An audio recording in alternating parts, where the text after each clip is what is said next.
The silver Mercedes glided through the damp morning air of the city, glass towers reflecting a dull gray sky that still looked half asleep.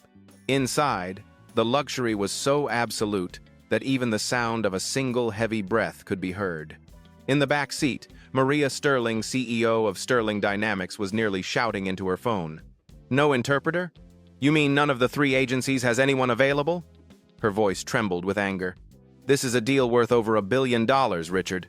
In the front seat, John, her driver for the past 3 years, glanced at the rearview mirror and quietly turned down the radio, hoping to help her hear better.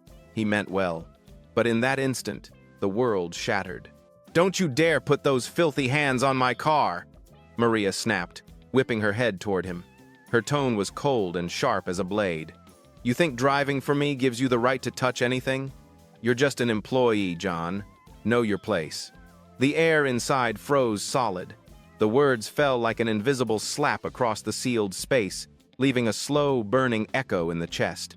John stiffened, his hand still hovering above the volume knob. In the pale morning light, his knuckles trembled slightly. 1 second, 2, 3. He drew a long breath and swallowed every response. His eyes stayed fixed on the road. "Raise the partition," Maria ordered. A soft hiss followed as the glass divider slid up between them. The cabin split in two. On one side, the noisy world of power and fear. On the other, the perfect silence of someone dismissed as lesser. Behind the glass, Maria's voice still pierced through faintly. "No, I don't care what it costs. They must speak both Japanese and Mandarin. Sakiyama Singh arrives in 90 minutes, do you understand?" John kept his eyes forward. 3 years at Stanford. 5 languages at Georgetown. 2 decades in diplomacy. He had once stood in rooms where a single wrong word could ignite a war. And now, he was being called the driver by a panicked executive. He glanced into the rearview mirror. Her reflection was there. Immaculate hair now disheveled, mascara smudged under stress. A woman both proud and frightened, clutching her phone like it was the only thing keeping her from falling apart. He breathed slowly. Outside, the early light cast their reflections together on the rising glass, 2 blurred figures in the same frame, yet neither truly seeing the other. Some walls aren't made of glass, John thought. They're made of prejudice. And he didn't yet know that within minutes, those same dirty hands she despised would save her entire empire from collapse. Behind the freshly raised glass, Maria's voice erupted again, sharp, breathless, tangled between one failed call after another. "Richard, I don't want to hear excuses. If we don't have an interpreter within the next 90 minutes, this entire deal goes up in smoke." Her voice quivered, no longer that of a powerful CEO, but of someone watching the walls of her empire crumble before her eyes. On the other end, her assistant tried to reassure her, but every word only added to the chaos. "All 3 interpreting agencies are fully booked, ma'am. They said if we make an emergency request, it'll be $10,000 up front. And they can only support remotely." "Remotely?" Maria cut him off. "Don't you dare say remotely to me. Sakiyama Singh doesn't sign a single contract without an in-person interpreter." She hung up and threw her phone onto the seat. It bounced once, then hit the floor with a cold, final thud. Up front, John remained silent. He glanced in the mirror. Maria's face was pale, her eyeliner smudged, yet she still tried to appear composed. "Call them again, all of them. I don't care what it costs. 3 years of negotiation. 3 years can't go to waste over something this stupid." Another call. Another apology. Another rejection. Each one strangled a bit more hope, leaving only hollow silence inside the car. In the mirror, John saw her pacing in the back seat, gripping her phone with trembling hands. "We have only 90 minutes, she whispered. 90 minutes to save this company." Then, a sentence slipped through the glass, thin but sharp as a blade. "Sterling Dynamics has 3 months of budget left. If this deal collapses, everyone loses their jobs." John tilted his head slightly. He'd heard enough. Those numbers weren't empty threats. He'd seen the same look before in dozens of international meetings when nations in fine suits hid the terror of losing everything. Behind him, Maria was still on the phone. "Rebecca, recheck every freelance interpreter. I don't need certifications, just anyone who can speak Japanese and Mandarin." Silence, then a faint sob. "No, I'm not crying. I just need time." John looked ahead. The traffic light reflected off the partition glass, one side silent, the other in chaos. He gripped the steering wheel tighter, sweat gathered in his palms. Behind him, Maria slumped into the seat, eyes closed. She had never allowed herself to appear weak before anyone, but this morning she felt like she was sitting on a sinking ship. Her father's 30-year legacy, Sterling Dynamics, was gasping for air. The bank loans had piled up. Shareholders were ready to sell out. And now, their last hope, Sakiyama Singh Holdings, the Japan-India Tech Consortium, would be boarding a plane back to Tokyo if no linguistic bridge was found. "Oh God," Maria whispered, her voice dissolving into the air. "We're finished." John glanced at the dashboard clock. 8:30 a.m. If the flight landed at 10, they had less than 90 minutes to save an empire. A quiet voice rose inside him. Sometimes, one word understood correctly can change a destiny. He had always believed that. Maybe it was time to prove it again. The Mercedes turned onto the main boulevard, traffic lined up before the red light. Through the glass, John caught his own reflection, calm face, weary eyes, and behind him, Maria, head bowed, fingers pressed against her temples. Two people in two different worlds about to share the same fate. He drew a deep breath, then slowly lowered the partition. "Excuse me, Miss Sterling," he said, his voice low, composed. "May I ask just one question? Which languages do you need?" At that moment, the wheel of fate began to turn. A small question, yet the spark that would ignite a storm and change everything. As the glass partition lowered, the air in the car seemed to change. Maria looked up, her eyes still wet. "What did you just say?" she asked, half startled, half irritated. John didn't turn around. His voice was even, calm. "I asked for this morning's meeting. Which languages do you need?" She frowned, thinking she'd misheard. "That's none of your concern. Japanese and Mandarin, correct?" John asked gently. "Do you also need Hindi or Korean?" The question froze Maria in place. She slowly set her phone down, as if she needed a few seconds to process what was happening. "What did you just say?" "Both," John replied steadily. "I speak both Japanese and Mandarin." Maria let out a short, sharp laugh, brittle as breaking glass. "You're joking, right? You're the driver, John. The driver." John didn't respond. He kept his eyes on the road, his voice steady as stone. "I'm not joking, Miss Sterling. I speak Japanese, Mandarin, Hindi, Korean, Arabic, Portuguese, French, German, and Spanish." The words landed like a hammer, shattering the silence. Maria stared at him, mouth slightly open, unable to speak. "9, she whispered. "9 languages?" John nodded slightly, his tone calm but firm. "If you'd like, I can prove it right now." At that exact moment, her phone rang. The caller ID made her heart clench. Sakiyama Singh Holdings. She looked at the screen, then at John. "I can't," she muttered. "Without an interpreter, I won't understand a word." John turned his head slightly, his voice low but resolute. "Allow me." Maria clutched the phone, torn between pride and desperation. The ringtone kept echoing. Finally, she handed it to him. John took the phone, brought it to his ear. "Moshimoshi, Sakiyama-san, Washington to moshimasu." His voice changed, completely warm, deep, precise, like a native from Tokyo. Maria lifted her head. That tone, it couldn't be faked. It wasn't textbook pronunciation. It was the breathing rhythm of someone who had lived within the culture. On the other end, a man's voice answered rapidly in Japanese. John nodded, occasionally responding, "Hi, so desu ne." Then, seamlessly, he switched to Mandarin. "Li总，我了解。知识产权转让的部分，我会亲自确认." Maria watched him through the mirror, stunned. He was speaking fluently, discussing technical clauses in 2 languages she couldn't even follow. While she trembled in fear, his voice calm, assured, note-free, was restoring the company's dignity. Minutes passed. Then John spoke softly in English, his tone clear and measured. "There's a serious cultural misunderstanding, Miss Sterling. They believe your legal team's wording was condescending. They feel disrespected." Maria froze. "What?" He turned slightly, his voice firm but composed. "They think you see them as an inferior partner. If we don't address it now, they'll walk away from the deal." She swallowed hard. "What? What did you tell them?" John bowed his head slightly. phone still in hand. I told them you've been studying Japanese business etiquette for months to show respect for the Sakayama family tradition. That you see this not just as a contract, but as an inheritance of honor. Maria's eyes widened. But I've never— Now you have, John interrupted quietly but firmly. Then he returned to the call, speaking again in Japanese, his voice filled with genuine respect. The air inside the car went utterly still. Every word, every syllable seemed to untie a knot in the conversation. When he said sumimasen, it carried true humility, not corporate strategy. 20 minutes later, John ended the call and set the phone gently on the console. It's done, he said softly. The meeting is still on. They're looking forward to seeing you this afternoon. Maria sat motionless. She picked up the phone again, staring at the contact name, then lifted her gaze to the mirror.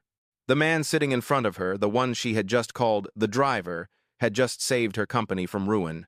"Who are you?" she whispered, voice trembling. John didn't turn around. He pulled the car to a stop beneath the Sterling Dynamics tower, the sunlight glinting off the windshield. "I'm just someone who needed a job 3 years ago," he said quietly, "and someone who still believes in second chances." The engine went silent, leaving a long pause behind. In that stillness, Maria caught her reflection in the rearview mirror, the woman who once believed she held absolute power, now silent before a man she had never truly seen. The word driver had never sounded so hollow. Inside the car, only the sound of breathing remained. The ticking of the dashboard clock pulsed steadily, like a heartbeat. Maria sat motionless, eyes wide in disbelief. She had just witnessed the impossible.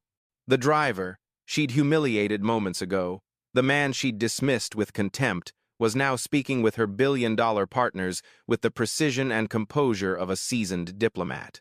The phone vibrated again. The caller ID read Priya Singh, co-chair of Sakayama Singh Holdings. Maria looked at the screen, then at John, speechless. "You should take it," John said softly. "But let me open the conversation this time." She nodded faintly, as if under a spell. John answered and switched to speakerphone.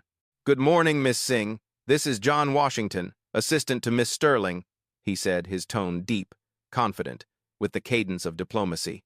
On the other end, a firm yet polite Indian voice replied, "Good morning, Mr. Washington. We were quite disturbed by the tone of your last correspondence. It felt disrespectful." Maria closed her eyes, heart pounding. John responded calmly, his Hindi clear and flawless, so fluid it made the listener pause. "Kshama kijiye, madam. Ya sab ek galat fahmiti. Sterling aapka parivar ka virasat ka bahut samman karti hai." "Forgive us, madam. It was all a misunderstanding. Sterling holds the legacy of your family in the highest respect." A moment of silence. Then a soft laugh. "You speak Hindi?" "Fluently," John answered in English, a faint smile crossing his face. "And with respect." He immediately switched to Japanese, adding Sakayama Masahiro into the conference line.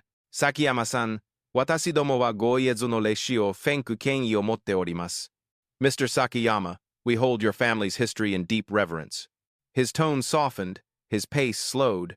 Each phrase carried a deliberate pause, honoring the Japanese belief that silence itself is part of respect.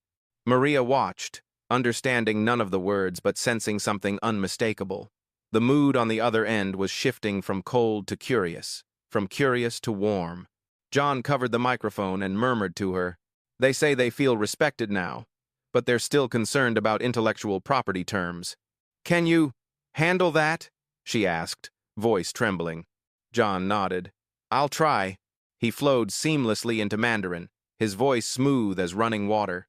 "Li总，知识产权的转让部分，我们将根据贵方的建议重新审查。We will re-examine the transfer of intellectual property according to your recommendations, Mr. Lee." The man on the line answered rapidly in Mandarin. John listened, nodding, then replied with precise technical vocabulary. 专利许可、市场准入、长期合作、patent licensing, market access, long-term cooperation. Maria sat frozen, barely breathing. She no longer saw a driver. The man before her, speaking 3 languages in one call, was a true diplomat, radiating a calm authority that made others listen. After a while, John set the phone down slightly and said in gentle English, "They've agreed to reconsider." But there's one condition: they want to confirm that Sterling understands the concept of Mayo honor in Japanese culture. Without that, the deal will mean nothing. Maria's voice shook. Honor? What will you tell them? John met her gaze, his eyes calm, steady. I'll tell them you spent months practicing the proper 30-degree bow, that you chose the signing date to coincide with the late Mr. Sakayama's birthday as a gesture of tribute, and that you believe business is an inheritance, not a negotiation. Maria opened her mouth to protest, then stopped. John's tone deepened. Sometimes, to save a ship, the captain must let someone else steer for a while. He raised the phone again and spoke in Japanese, his words flowing like warm water. No one else in the car understood them, but the change in atmosphere was unmistakable. Soft laughter came from the other end, followed by words of gratitude. John ended the call and looked up. They're back on board. Maria sank into her seat, eyes glistening. You just saved my company? John shook his head lightly. No, Miss Sterling. I merely translated the respect you hadn't yet had time to express. Morning light streamed through the windshield, tracing his face in calm, quiet clarity as if nothing extraordinary had just happened. Maria watched him for a long moment. In her eyes was embarrassment, gratitude, and something deeper, the awe of finally seeing the worth of a man she had never truly seen before. The Mercedes rolled into the underground parking bay. John turned off the engine, his voice low, steady as breath. You should head up. I believe Sakayama and Singh will want to meet you in about 3 hours. Maria nodded, but as her hand touched the door latch, she paused. John. He turned, his eyes calm, quietly bright. Thank you. He smiled, humble, yet enough to make her feel small. No need for thanks, Miss Sterling. I only did what you could have done if you had listened. The door opened. Warm daylight spilled in. Maria stepped out, but when she glanced back through the glass, his reflection was still there, serene, composed, the man who had just saved an empire using nothing but language and respect. The underground parking lot of Sterling Dynamics was silent. Only the sound of Maria's heels echoed softly across the concrete floor, mingling with the steady hum of the ventilation fans like the labored breath of an exhausted body. She stopped beside the car, her hand resting on the doorframe. In her mind, John's deep, calm voice still echoed. I merely translated the respect you hadn't yet had time to express. That sentence was like a mirror reflecting an image she'd never wanted to face. A woman who had forgotten how to listen. John, she called, her voice gentler than ever before. He stepped out, adjusting his collar. The dim yellow light glowed across his composed face. I need to know, she said slowly. Who are you, really? John looked at her, then out toward the empty parking lot. His voice was steady, honest, as if recounting an old story.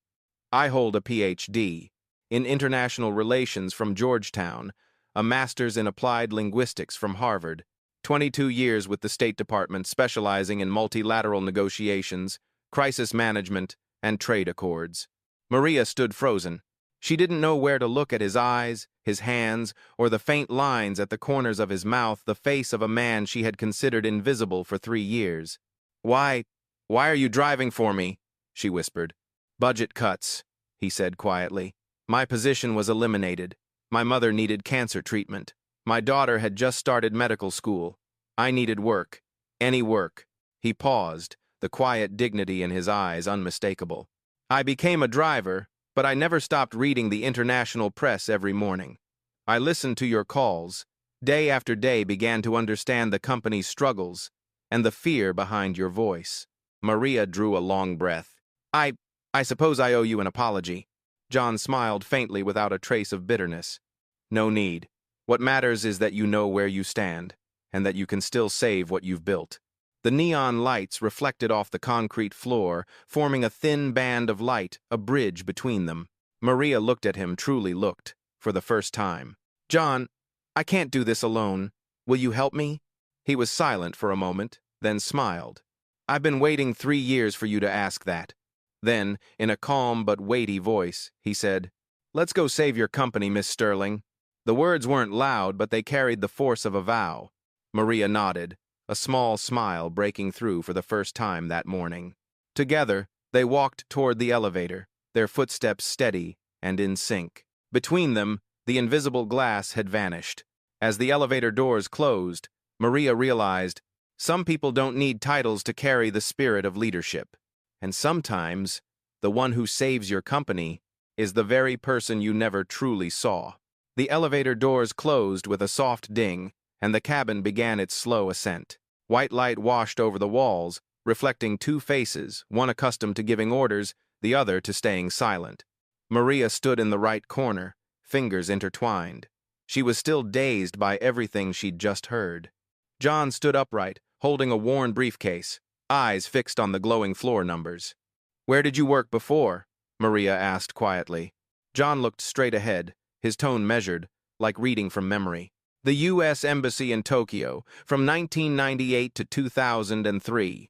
I was part of the post-Asian crisis trade negotiation team. One wrong phrase could crash entire markets." He paused slightly. "Then Beijing, helping draft the intellectual property framework for American firms, the very structure Sterling still uses in its contracts today." Maria turned toward him, stunned. "You wrote that section?" John nodded slightly. "Part of it, yes. Later I was in Geneva at the UN Climate Conference, then back to Washington.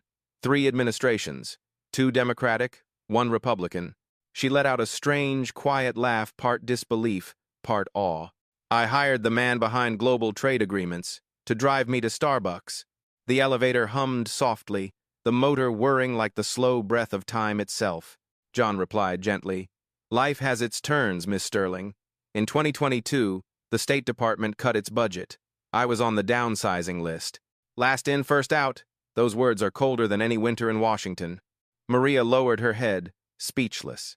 John continued, his tone neither bitter nor proud, simply true. "My mother needed chemotherapy. My daughter Sarah had just paid her first semester of medical school tuition. I couldn't afford to wait. Every job I applied for said the same thing: overqualified, too old, so I drove. When you posted for a chauffeur, I applied because at least it was honest work, and I could still hear the sound of people." Maria swallowed hard, her voice trembled. "You never said anything. I never knew." John smiled faintly, his eyes soft. "You never asked." The words landed lightly, but deep like a slow echo between them. The elevator seemed to move slower. The air grew dense, a silent reminder that needed no emphasis. Maria took a deep breath. I've treated you badly." "Not just you," John said quietly. "The system itself. We've all learned to see people by their titles. You called me a driver. Others called me obsolete. I just thought of myself as on pause." She looked at his reflection in the glass panel, her voice dropping to a whisper. "And all these years, you listened to me, shouting on the phone, watched every crisis unfold, and never said a word." John tilted slightly, clasping his hands behind his back. "I wanted to help, but you wouldn't have believed me. I've translated for heads of state when they were losing control. I learned that when someone is fighting to hold power, advice sounds like intrusion." He met her eyes, calm, sincere. "You probably wouldn't have listened." Maria fell silent, head bowed. His words were not cruel, just true, and they hurt because of it. The elevator passed the 10th floor. A soft ding echoed. The cabin trembled faintly, like a heartbeat repeating itself. "Do you ever regret it?" she asked. John smiled. "I've met dictators who only knew how to command. But the most frightening kind of person is the one who's already decided your worth." He paused, then spoke slowly. "I learned to be silent. Every morning I told myself this was temporary. Every insult I treated as a lesson in patience. And this morning, I simply did what you hadn't let me do for 3 years. Speak." Maria lifted her gaze, eyes glistening. "And you saved us." John shook his head gently. "I just opened the door. You're the one who has to walk through it." The elevator stopped at the 15th floor with a soft chime. Neither of them moved. In that small space, 2 people stood facing each other, not CEO and driver, but 2 souls relearning the meaning of respect. The doors slid open, letting in a warm shaft of light. John inclined his head. "We've got 3 hours. There's a lot to prepare." Maria nodded, quickly wiping the last trace of mascara, then stepped out. In the golden light of the corridor, she spoke softly, more to herself than to him. "Maybe it's time I start listening." The conference room on the 18th floor was bathed in soft golden light.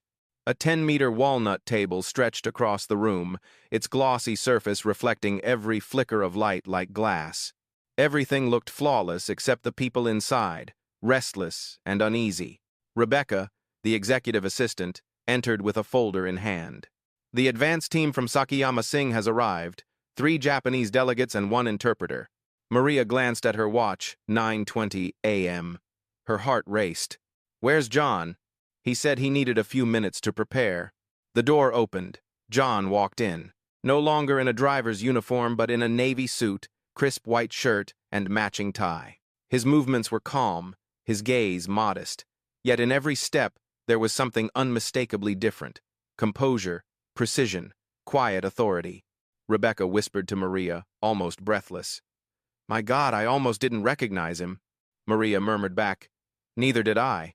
The 3 Japanese delegates rose as John approached. He bowed 30 degrees, held for 3 seconds enough to show respect without submission. Omoshido o woshi itadaki, mato ni arigatou gozaimasu. Sakiyama-sama no goiezoku no gokenkon o oiteri monshiagemasu. Thank you sincerely for coming despite your busy schedule. I wish good health to Mr. Sakiyama's family. The air shifted instantly. The interpreter started to translate, but the senior delegate raised his hand with a smile. Nihongo de desu. No need. Japanese is fine. Maria didn't understand a word, but she could feel it. The tension had dissolved, replaced by a quiet current of trust. John gestured for them to sit, following Zaseki etiquette seating order by seniority, not by revenue. The eldest man took the center, the chief engineer to his right, the finance representative to his left. John pulled out each chair personally before sitting last, opposite Maria, bridging 2 worlds. The discussion began. One of the guests spoke in slow, careful English. We are concerned about cultural readiness. We cannot risk disrespect.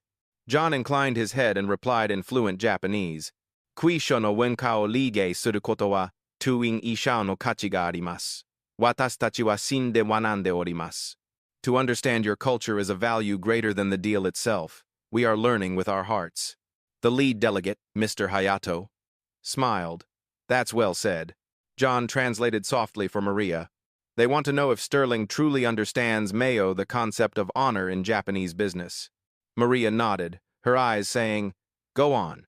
Without notes, John guided the meeting seamlessly through 3 languages, English, Japanese, and Korean. He translated not only words, but intent. When a Japanese engineer spoke of a 50-year partnership, John explained in English. In Japan, 50 years isn't just duration. It's a promise passed between generations. They want to know you see this as a continuation of legacy, not profit. Maria listened closely for the first time in her career. She was learning what respect truly meant. Then came the ceremonial question. Minner no chungshir huaigi de okurimono no junbi wa dekite imasu ka? Has Miss Sterling prepared a gift for tomorrow's formal meeting? John bowed slightly. Mada kento jon de gozaimasu ga, shin o kometa pin o yonii shite orimasu. We are still selecting, but it will be something offered with sincerity. He turned to Maria and spoke softly. They're asking if you understand the gift protocol, that a gift needn't be expensive, but must carry the soul of gratitude. I'll prepare a list. Maria nodded. Handle it. The meeting lasted over an hour. When it ended, the senior delegate stood and bowed deeply to John, eyes bright with respect. Kui fa no yo na tonyako wa meddo ni imasen. Interpreters like you are rare. Then, in English, he added, Finally, Sterling Dynamics sends someone who truly understands respect. They bowed again and departed, leaving a calm warmth in the air where tension had once lived. As the door closed, Maria exhaled deeply. She turned to John. What did he say? John smiled. That, for the first time, Sterling Dynamics showed genuine respect. Maria stood still, eyes shimmering. You know, I used to think respect was just a tactic. John looked at her, voice steady and soft. No, Miss Sterling. In negotiation, respect is the only language that doesn't need translation. Silence lingered gentle, full. No applause, no soundtrack. Just golden sunlight filtering through the blinds, and a new understanding taking root. As they left the room, Rebecca hurried over, voice trembling. Maria, did he really move them that much? Maria nodded, answering quietly. No, he simply showed them what we'd never done before, doing the right thing when no one's watching. John paused in the hallway, eyes on the file in his hands, murmuring almost to himself. In diplomacy, what matters isn't what you say, but when you say it. Maria smiled faintly as the elevator doors opened. She turned to him, gaze firm and clear. Tomorrow, we won't just sign a contract. We'll sign a new definition of human value. And as the doors slid shut, John said softly, almost to the air itself. That's the hardest part, because people only start respecting others when someone finally makes them look. The emergency board meeting took place that very afternoon. The 20th floor council room of Sterling Dynamics felt heavy with suspicion. Dark leather chairs formed an oval around the long table. A massive screen displayed the company logo, but no one was really looking at it. Maria sat at the head of the table, her hand resting lightly on a folder. To her right was John, now in a tailored navy suit with a temporary nameplate that read, Interpreter Consultant. Sunlight streamed through the windows, reflecting off his calm, composed face, a serenity that seemed to unsettle the others. Marcus Hendricks, the executive vice president, a man known for his icy caution, began. Maria, we just heard that he pointed toward John, replaced the entire professional interpreting team during this morning's meeting. I'd like to know why. Maria's voice remained steady. Because the professionals didn't show up, and John Washington saved the deal from collapsing. Mr. Sakayama himself said so. A small scoff came from the far end of the room. Susan Walsh, the marketing director, who cared more about brand optics than outcomes, leaned back. Saved the deal? She sneered. We're talking about a driver, Maria, not an international advisor. We can't let the Japanese delegation see him sitting among executives. It'll look inappropriate. The air tightened. John remained silent, opening the folder before him with quiet precision. David Carter, the CFO, interlocked his fingers. I'm with Susan. This deal is worth $1.2 billion. We need professionalism. The question is, does this man have enough credibility to represent the company? Maria leaned back, her voice now colder. Credibility isn't in a suit or a title, David. It's in competence. He speaks 9 languages, and this morning, he made Sakayama Holdings change the way they see us. Marcus crossed his arms, tone edged with sarcasm. 9 languages? Impressive. But I still need verification. I want credentials, documents, proof. John finally looked up. His tone was low, calm, but it cut through the room. You want verification, Mr. Hendricks? With pleasure.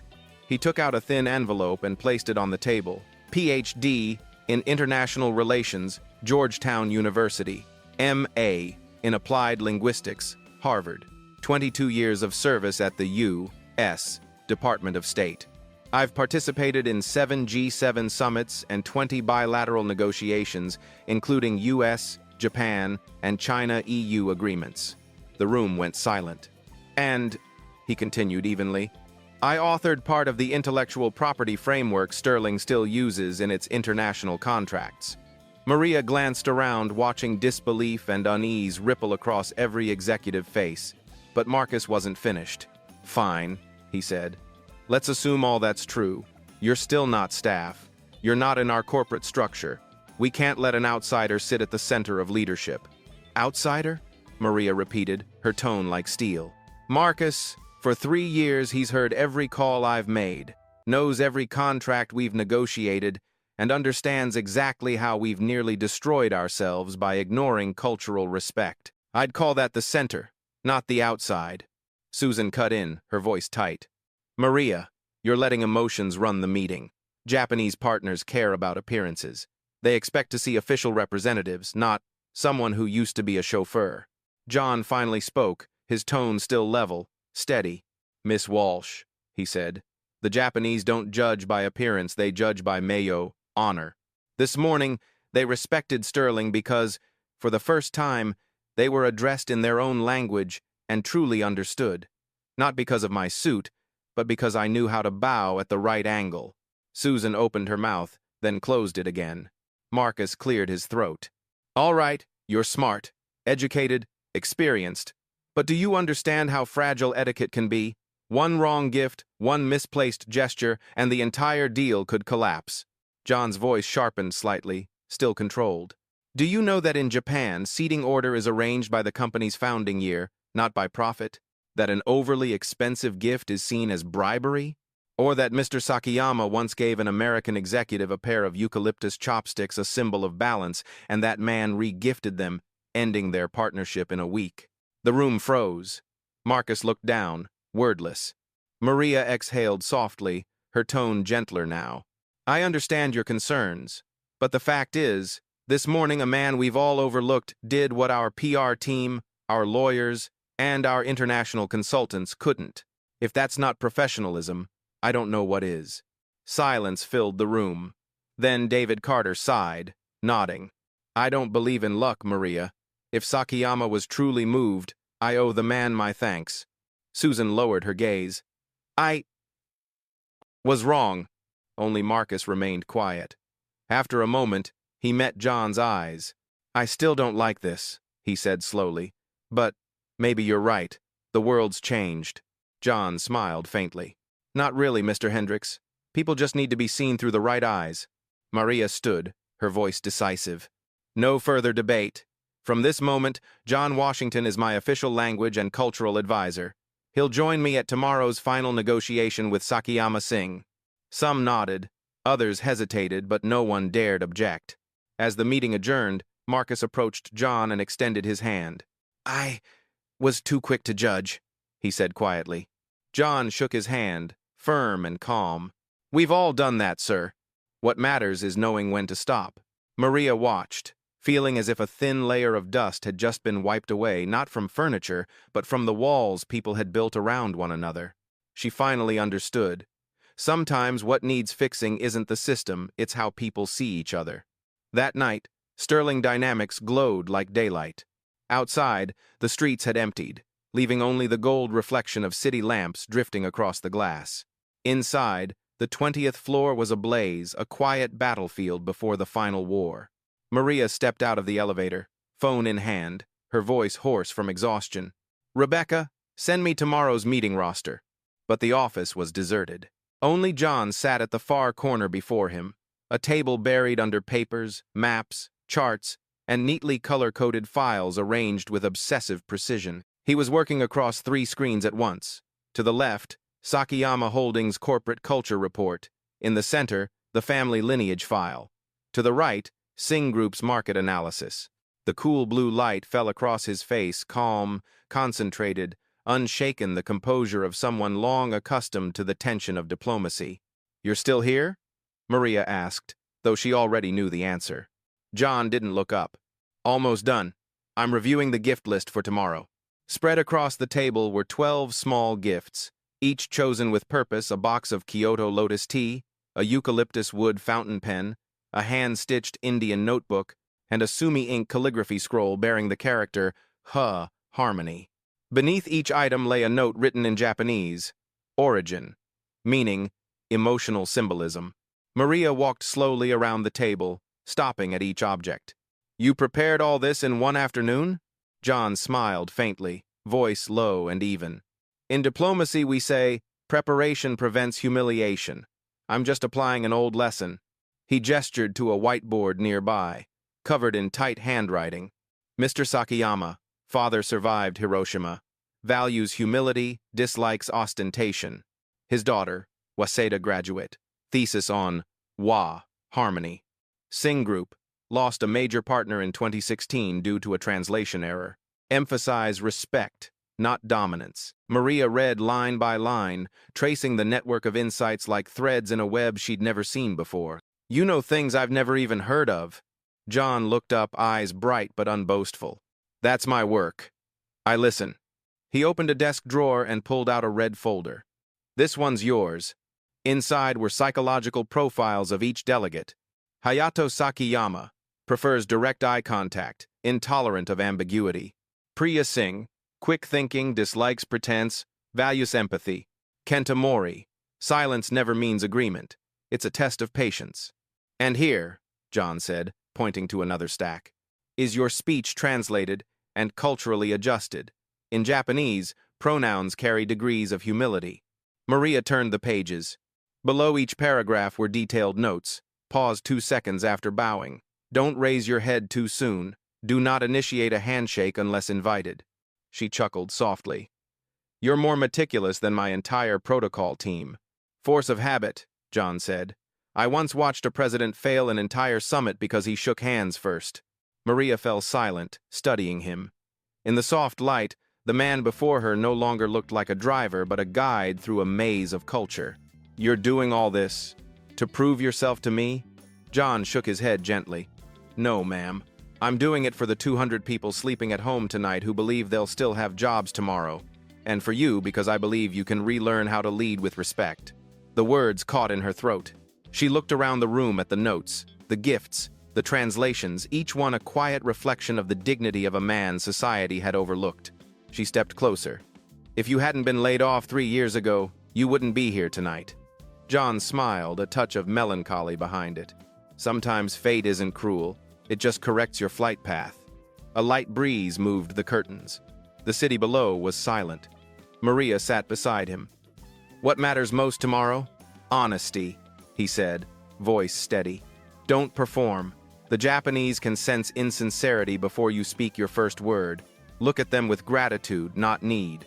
She nodded slowly. Understood. And, he added, when they ask about vision, don't say growth, say responsibility. To them, growth is a number. Responsibility is a soul. Maria smiled softly. You're training me like a diplomat. No, John replied. I'm helping you speak the one language every culture understands, the language of the heart. The clock showed 11 p.m. Maria gathered her files. Will you get any sleep? No need, John said. I'm used to nights before summits. The light keeps me awake. She paused at the door, glancing back. You once said preparation prevents humiliation. I think, for you, it does more. It commands respect. John smiled. Respect doesn't come from luck, Miss Sterling. It comes from never treating details as small. Maria nodded and walked away. The hallway lights stretched their shadows long across the floor, two silhouettes overlapping for a brief moment before parting at the corner. Behind her, John kept writing in his notebook, one final line beneath the last page. Tomorrow is not about business. It's about dignity. The next morning, the 32nd floor of Sterling Dynamics blazed like a stage. The entire company was almost holding its breath. The meeting was expected not only to save a deal, but to redefine the value of the people within it. Maria walked down the corridor with John. Her heels clicked softly on the stone floor. Someone whispered, "Is that the driver?" But this time, no one dared say it aloud. John's navy suit fit perfectly, his dark tie in place, his bearing calm and steady. The main conference room opened. The long walnut table stretched out like a runway. On the other side sat 3 representatives from Sakayama Holdings and 2 from Singh Group, all upright, their gazes keen. The glass wall behind them revealed a panorama of the city, a vast backdrop for a duel of language and intellect. Maria drew a deep breath. She felt the warmth of John's hand resting lightly on the chair beside her, a silent reminder. Focus, respect, honesty. They stepped forward. John bowed, first deep, precise to the degree. Ohayo gozaimasu, Sakayama-sama. It's an honor to finally meet you in person. His voice was gentle, yet the resonance in the room changed the air. Mr. Sakayama returned the bow, a rare smile softening his aged face. Maria bowed as well, as though before a master rather than a mere counterpart. Once everyone was seated, the meeting began. Voices wove among 3 tongues, Japanese, English, and, at times, Hindi. John conducted everything with the tempo of a maestro. No rushing, no hesitation. The first hour passed smoothly. They discussed contract details, market strategy, intellectual property clauses. Maria scarcely needed to speak. John interpreted, adjusted nuance, and most importantly conveyed feeling. She realized that every sentence he uttered carried the weight of respect, and it made the other side yield. But that calm was only the prelude. About 10 minutes before the break, the first crisis hit. Priya Singh, the Indian woman in an ivory sari, suddenly looked up, her voice sharp as a blade. Sterling Dynamics, we've just received a report from our Mumbai branch. Your security system has a serious vulnerability. A competitor gained access to Sterling's image recognition algorithm. The air thickened. Maria felt her heart drop. She glanced at John. He didn't blink. "Miss Singh," he said calmly, "may I ask who sent that report?" "Our head of technology, directly from Mumbai." John nodded slightly. "I understand, but there may be a small misunderstanding." He switched to Hindi, speaking quickly and decisively. His tone transformed. Authoritative, friendly, credible. On the other end was Kumar, the Mumbai branch director. The conversation lasted nearly 10 minutes. The room was silent. All Maria could catch were fragments. "Namaste, algorithmic breach. Resolved at 23:40 last night." John set the phone down and turned to Priya Singh, his voice still smooth as water. "Ma'am, the report you received is the earlier version. The incident was resolved last night. Moreover, Sterling's team blocked the breach and identified the attacker, the very competitor currently vying with Singh Group in India." Priya froze. "You spoke with Kumar?" "Yes, directly. And if you want to verify, I can connect the line right now." Priya looked at Maria, then at John, and nodded slowly. "No need. I believe you." John bowed slightly, replying in Hindi, "Dhanyavad, Miss Singh. Your trust is the most valuable reward." The air eased. A crisis had been extinguished without a single defensive argument. But less than 20 minutes later, the second crisis arrived. Mr. Sakayama, who had been silently observing, spoke in Japanese, his voice low, slow, decisive. When John interpreted, every word fell onto the table with weight. Mr. Sakayama expresses concern about the capacity for long-term partnership. He asks whether Sterling truly understands the meaning of a 50-year relationship. Maria went rigid. This was a question without a technical answer. It was a test of soul. John was quiet for a few seconds. Then he stood, walked a circle around the table, bowed toward Sakayama, and spoke in formal, dignified Japanese, slowly, like telling a story.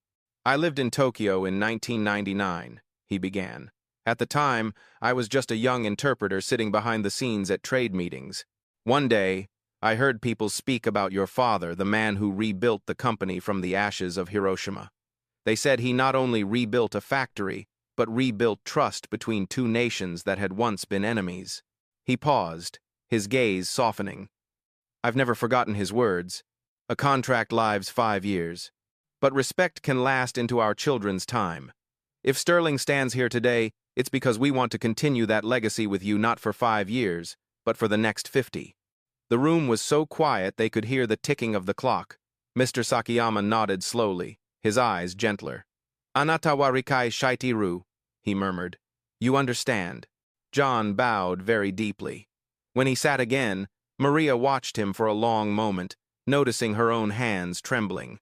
For the second time that morning, he had saved her not with figures, but with respect. She thought the wave had passed, but the third was larger. Around noon, as they addressed the final technical clause, Mr. Chen Sakayama Holdings' chief technology officer, who had been poring over documents, suddenly spoke quickly in Chinese.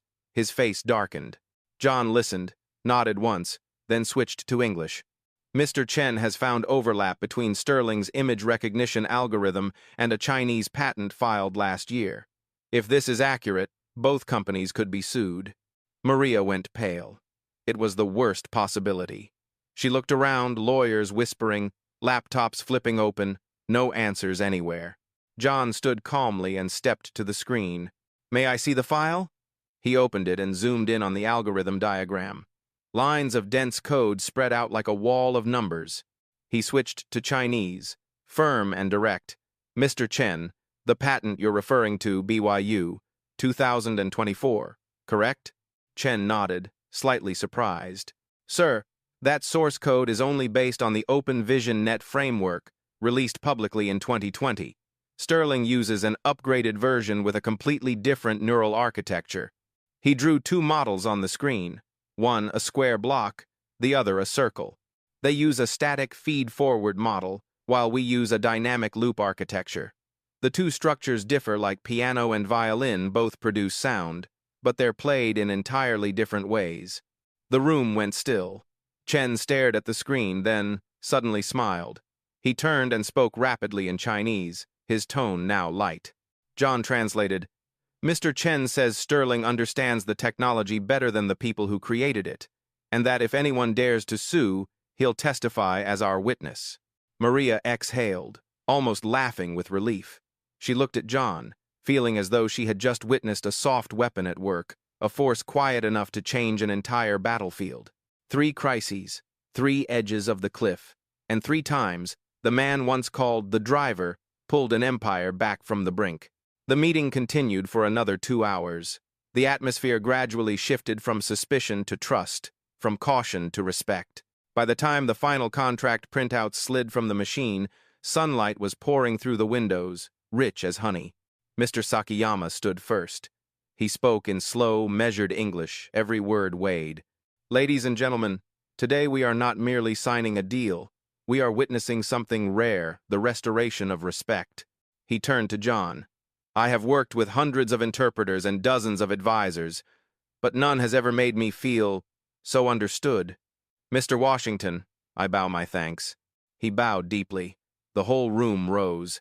John bowed as well, so deeply that Maria saw his spine tremble. It was no longer polite ritual, it was mutual respect. Priya Singh stepped forward, a rare, soft smile on her sharp features.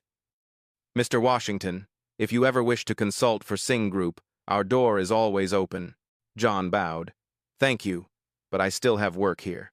A light ripple of laughter flowed through the room. The pressure dissolved. Handshakes and bows, arigato and thank you, braided together like a multilingual melody. Maria stepped back, taking in the room, a place that had been a battlefield just hours before, now transformed into a ceremony of harmony. At the center of it all stood John, upright, serene, humble, and luminous. She approached and said softly, "You know, this morning I didn't just see a diplomat. I saw someone who made all of us look at ourselves." John inclined his head. "Miss Sterling, I only did what anyone can do. Listen." "No," she answered, her voice trembling slightly. "Anyone can hear, but not everyone knows how to listen in order to understand." Outside the glass wall, the sun was high. The city below was alive, buildings gleaming as if in celebration. Maria turned to the secretarial team. "Print the contracts. Prepare for the signing." Then she looked back at John, a small smile touching her lips. "And you stay by my side the rest of the day. I think we've only just begun." John nodded, his eyes glinting in the light. "Yes, Miss Sterling. Today is only the first chapter." Behind them, the printer thrummed steadily. Pens scratched across paper. Applause swelled. A deal was saved. But beneath it all, something deeper had been revived. The belief that respect, when spoken in the right language, can save an entire empire. When the contract was signed, the room fell into a strange hush, not exhaustion, but shock at what had just happened. Maria looked up, glanced around, then looked to John. In the light pouring through the windows, he seemed like a figure stepped in from another world, unadorned, yet carrying the weight of a culture, a mirror of quiet pride. Mr. Sakayama Masahiro rose first. He was about 73, slight of build but steady as an old pine. As he walked around the table, the sound of his leather shoes on the wood was slow and rhythmic, like the heartbeat of the room. Everyone held their breath. He stopped before John and bowed deeply. "Mr. Washington," he said in careful English, his voice slightly trembling yet full of ceremony. "In 40 years of working across more than 20 countries, I have never met anyone like you. Not because of intellect, but because of spirit. You do not simply understand language, you understand our soul." The air seemed to be drawn out of the room. John bowed as well, deep and precise, in perfect Japanese form. "Thank you, Mr. Sakayama. I only did what my father taught me. Respect always travels further than pride." Mr. Sakayama smiled, with an emotion he could hardly hide. He signaled to an aide, who brought a small parcel wrapped in blue silk. He lifted it with both hands, as though holding a piece of history. "This," he said, "is my father's heirloom, the man who rebuilt our company after the war." A hand-engraved silver card case passed through 3 generations. He believed that the name one carries is the promise one keeps. He presented the case to John. The room was utterly still. John received it with both hands, bowed deeply again, and unwrapped the silk slowly, so carefully that not a single fold was creased. Inside, the old silver caught the soft light, the ancient kanji engraved upon it: Shinsetsu, Tokoe, kindness and honor. John drew a steady breath. In Japanese, his voice trembling slightly but solemn, he said, "Mr. Sakiyama, this gift is not a keepsake. It is a reminder that we may speak different languages, but honor is only one. I will keep it with the same care as I keep your trust." Maria saw the glimmer at the corner of Mr. Sakiyama's eyes.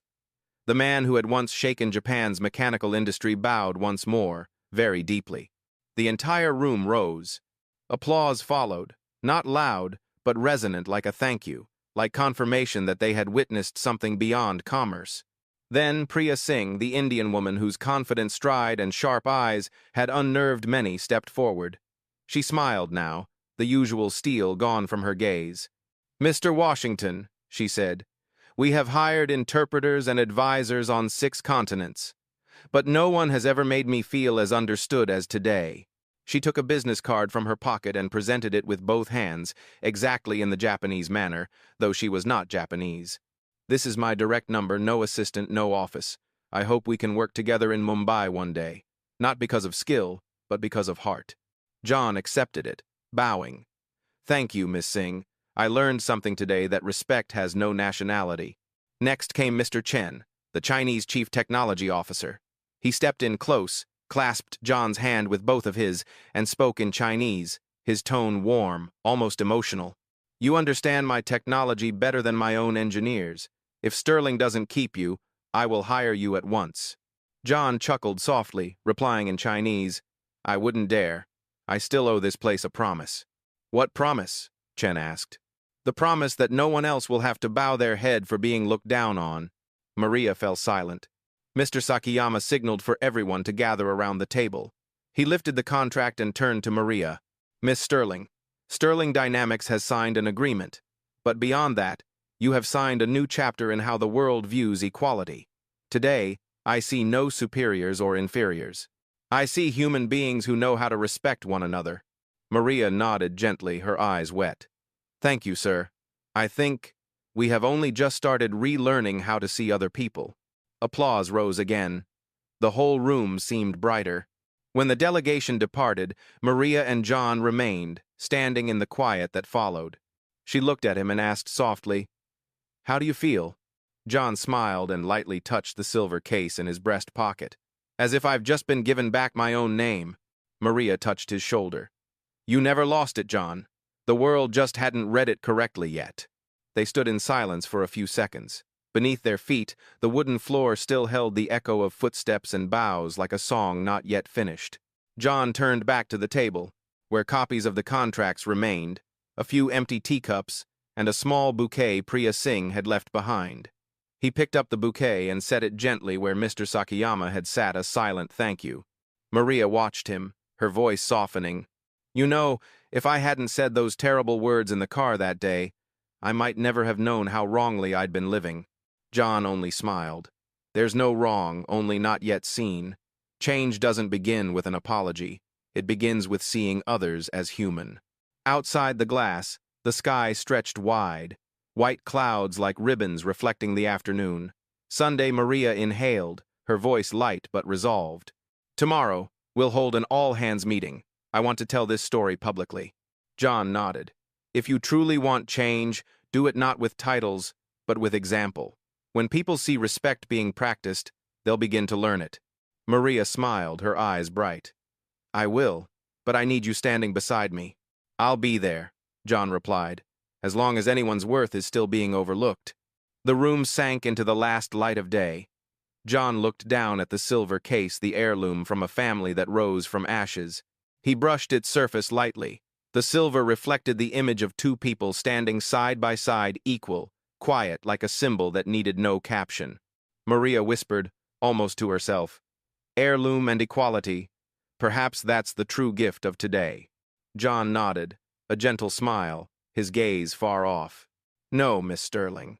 The true gift is when people begin to see each other's worth without anyone having to prove it. Outside, the city lights began to glow. Buildings reflected the amber of sunset.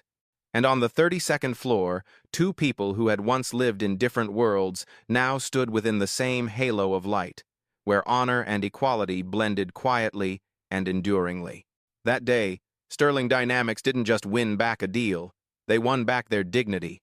The next morning, the 20th floor of Sterling Dynamics was lit earlier than usual. As employees arrived, they could feel something different.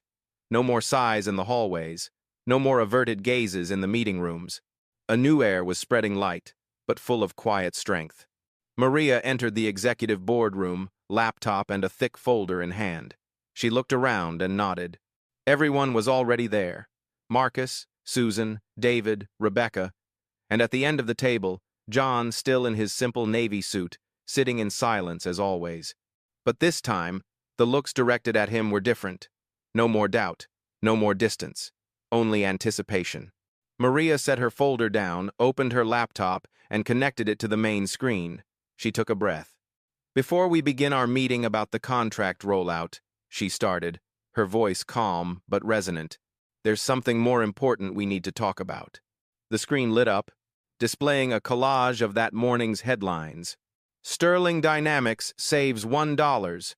To-be deal, thanks to multilingual driver. From invisible to icon. The story of John Washington." The room fell silent. Maria turned back to face them. "For 3 years, I ran this company believing that competence came only from resumes, titles, and credentials. Yesterday, I saw the opposite. A man we'd never truly seen just helped save this entire empire. And today, I intend to make it right not only for him, but for the system that made people like him invisible." She nodded to Rebecca. The door opened, and 2 staff members wheeled in a brown leather case with a silver latch. Maria unlocked it and pulled out a printed document. "Official appointment, John Washington." Her voice was steady, deliberate, every word echoing through the room. "Effective immediately, Mr. John Washington is hereby appointed Executive Vice President of Global Relations at Sterling Dynamics, with an annual base salary of $280,000, stock options, and status as the company's 3rd largest shareholder. Additionally, Mr. Washington will establish and lead a new department, the Cultural Intelligence Division, with an initial budget of $8 million and the authority to hire 20 global specialists." A soft murmur of disbelief rippled around the table. Susan placed a hand on her chest, as if to confirm she'd heard right. David bowed his head. Marcus exhaled quietly. Maria's tone softened. "This isn't just because he saved a deal. It's because he reminded me when an organization stops seeing people, it starts to die. And I will not let that happen to Sterling." She turned toward John. "You spent 3 years sitting behind a glass partition, listening and remembering everything. From today, I want you sitting here where voices are meant to be heard." John remained quiet for a moment. He glanced around the table at faces that once doubted him, now nodding, now smiling. He inhaled. "Thank you, Miss Sterling, but I don't think I'm a miracle. I'm just the result of a chance that everyone deserves." Maria replied gently, "And that's why you'll help me give that chance to others." She pressed a button on the console. The screen changed to a new title slide, "The Hidden Talent Initiative." "Starting today," Maria continued, "Sterling will audit our entire human resources system. We will open doors for people who've been overlooked, those whose degrees don't match their jobs, those laid off too soon, those underestimated for how they look, how old they are, or where they came from. Each department will bring in at least 1 employee from this hidden talent program within the year." David leaned forward, eyes bright. "You mean a network to find hidden talent?" "Not just find it," Maria said, "but return what was taken from them opportunity." Susan spoke up, this time without a trace of defense. "I was wrong.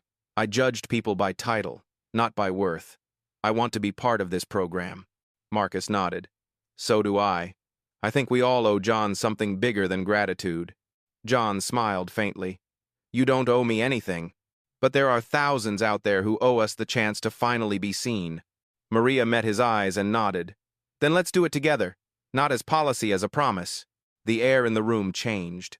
The faces that once guarded themselves now seemed open, alive. It felt as if they were all standing at the beginning of a new era. Maria closed her laptop. This afternoon's meeting won't be about profit. It will be about culture. Because if Sterling has ever been a place where someone like John could be forgotten, then we rebuild from the ground up. She turned to him. Would you like to say something, John? He rose slowly. His voice was low but clear, each word deliberate. I'm not good with speeches, but I know one thing: a company can hold billions of dollars and still be poor if it forgets how to say thank you with its heart. I've driven executives who decided the fate of hundreds of employees, and I heard them talk about numbers while forgetting the names behind them. I think it's time Sterling remembered those names. A wave of applause filled the room, loud, sustained, echoing off the glass walls. Maria smiled through glistening eyes. She stepped forward and handed him another document. Cultural Intelligence Division, Founding Charter. Sign it, John. This is the beginning of something new. John took the pen, looked up at her. I won't just sign it. I'll make sure no one in this company ever has to sit behind the glass again. The room went still, and then everyone stood, clapping together. The sound wasn't of corporate victory, but of redemption of a company finding its soul again. Outside, morning light reflected off the glass, casting the silhouettes of two figures, a CEO and a former driver, now standing as equals. In that glow, Maria said softly, Yesterday you saved this company. Today, you've saved its culture. John smiled. No, Miss Sterling. We saved each other. And that morning, on the 20th floor, Sterling Dynamics began a new chapter, where dignity was no longer a privilege, but the foundation of everything. A chapter born from a single bow and written forward through justice. The 32nd floor of Sterling Dynamics glowed softly that evening, even as the sun dipped below the horizon. The glass walls caught the amber light of sunset, bathing the room in a honey-colored warmth. The day's meetings were over. The sound of quiet typing, soft laughter, and the whisper of wind through the vents blended into a peaceful stillness, the kind that only comes after a storm. John sat alone in his new office. On the desk was a small nameplate that read, John Washington, Executive Vice President, Global Relations. He wasn't quite used to it yet. The title felt foreign, and yet, somehow, like a mirror reflecting back the 3 silent years he had spent unseen. Amid the neatly stacked folders lay the silver card case from Mr. Sakiyama. The old metal shimmered faintly under the light, glinting against the calloused ridges of John's fingers. He touched it gently, as if touching memory itself, all those mornings driving through the city, listening to people discuss billion-dollar futures, while his own thoughts circled around one person. He picked up his phone, scrolled to a familiar name, Sarah. He hesitated a second, then pressed call. A clear, youthful voice answered, Dad? John laughed softly, voice rough. Hey, sweetheart, where are you right now? I'm at the lab. Just finished my shift. We're working on a new pediatric oncology case. Wait, why are you calling this late? You sound different. John looked out the window at the city, lighting up below. I've got some news, honey, but I need you to sit down first. Sarah chuckled. Dad, you're scaring me. What is it? No, it's good news. Guess what? I'm not driving anymore. A pause. What do you mean, not driving? He took a slow breath. I've been appointed Executive Vice President of Global Relations. They want me to lead a new program, one for hidden talent. A sharp inhale came through the line. Dad, are you serious? I am, he said quietly. And they gave me company shares, which means, his voice caught, your tuition, all 4 years of med school, is completely covered. There was silence. Then Sarah's voice, trembling but bright. Dad, I don't even know what to say. Just promise me one thing, John said, steadying his tone. Keep going. Become the doctor you dreamed of, the one who heals children, like your grandmother wished you would. Sarah's laugh came mixed with tears. Dad, I always knew you weren't just a driver. You have this way of talking that makes people believe again. I think the world finally sees that now. John leaned back in his chair, eyes tracing the ceiling. His voice wavered. I only did one thing, Sarah. I didn't give up even when the world gave up on me. Remember that, okay? I will, she whispered. I'm proud of you, Dad. I've always been proud. They sat in silence, listening to each other's breathing, the hum of the city between them. Then Sarah said softly, Hey, when I'm home next, let's have dinner. That little Italian place on the corner. John smiled, voice low and warm. The one with your favorite lasagna. This time, dinner's on me, no discount coupons. Sarah's laughter rang through the line, pure and bright, spilling like light across the twilight. When the call ended, John sat quietly for a long moment, staring at the phone. Then he turned toward the window, the skyline glowing, cars moving below like veins of light, and he felt, for the first time in years, that he'd come back to himself. Beside the silver case lay a small, worn photo. Sarah at 10, ponytail askew, eyes squinting as she laughed. John brushed his fingers over it and murmured, "I kept my promise, sweetheart." Outside, the last of the sun slipped away, and the city deepened into indigo. Streetlights flickered on like constellations. John stayed there, smiling faintly, the quiet smile of a man finally called by his true name. And in that room, the man who once sat behind a glass wall heard, at last, the purest sound in the world. His daughter's laughter carried through the line, wrapped around two simple words he had waited 3 long years to hear again. Dad. 6 months later, Sterling Dynamics was unrecognizable.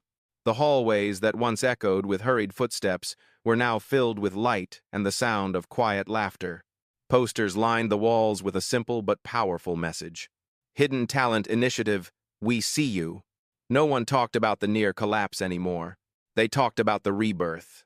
In his corner office, John Washington sat before 3 large monitors, Singapore, Berlin, and Mumbai, all connected live. He switched between 3 languages effortlessly, his tone shifting like a calm current. The conversations weren't just about contracts anymore, they were about people. A former engineer, once dismissed for poor communication skills, now leads a design team. A woman who had worked as a janitor in the Boston branch had been promoted to project manager after someone discovered she held an MBA. The door opened softly. Maria stepped in, a coffee cup in hand.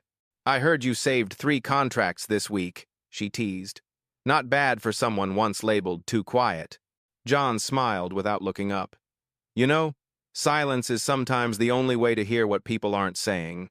Maria set the cup on his desk. "Speaking of listening, I've got good news. The Alliance announcement just went live." She held up a tablet displaying the report. 15 major corporations, spanning pharma, tech, and education, had officially joined Sterling's Hidden Talent Alliance. Over 2,000 professionals had been rehired through the program. John nodded slowly, eyes bright. 2,000. That's 2,000 stories rewritten. Not just that, Maria added. The New York Times just called us the most human-centered corporate model in America. They want to interview you. John chuckled softly. I'm not good in front of cameras. The real heroes are the people we brought back. They're the story. He turned one monitor toward her. It showed a live feed from Berlin, a group of young engineers deep in discussion. At the center stood an older man in a maintenance uniform, explaining a complex automation schematic. He used to be Siemens's chief engineer, John explained.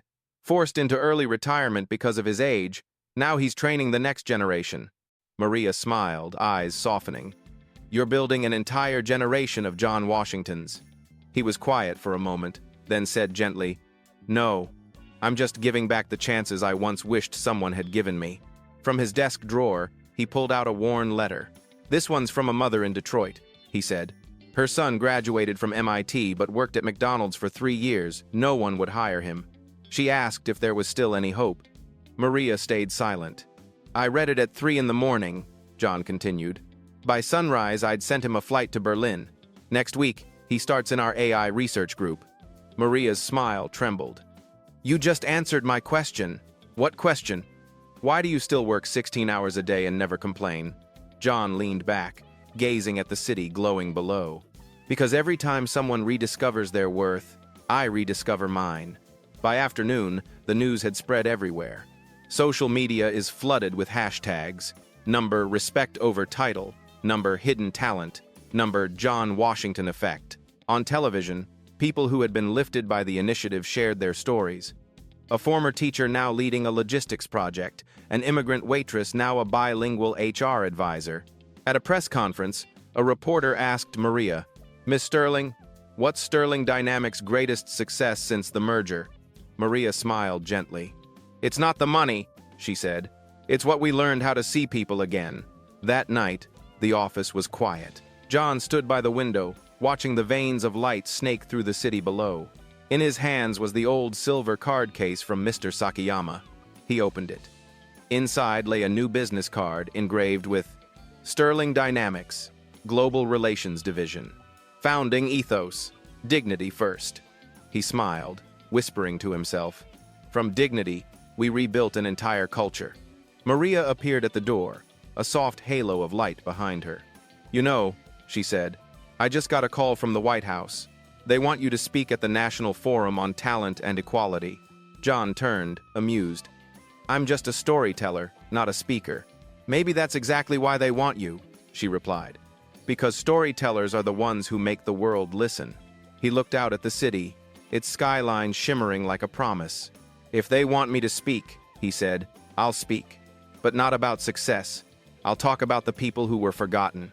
Maria nodded. "That's precisely why they called." The night wind drifted in, stirring the curtains.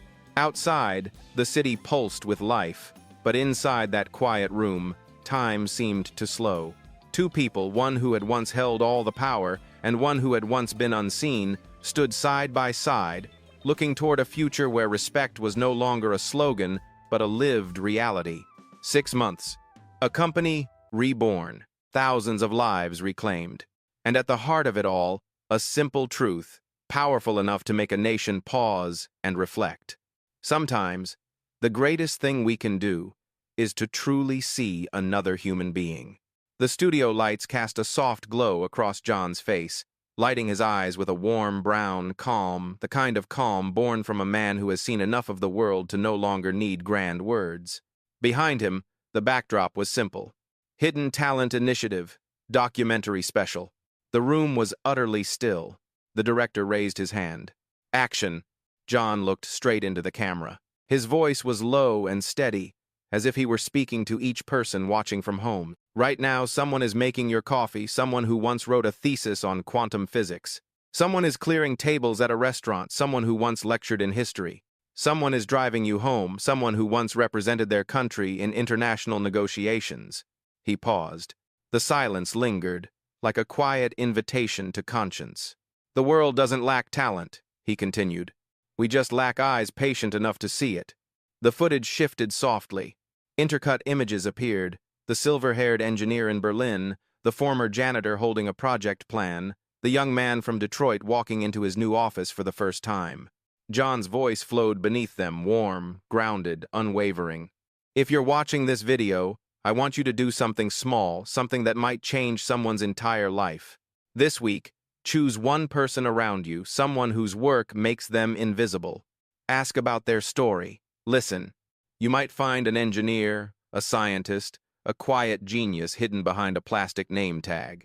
Maria stepped into the frame beside him, smiling gently, her eyes turned toward the audience.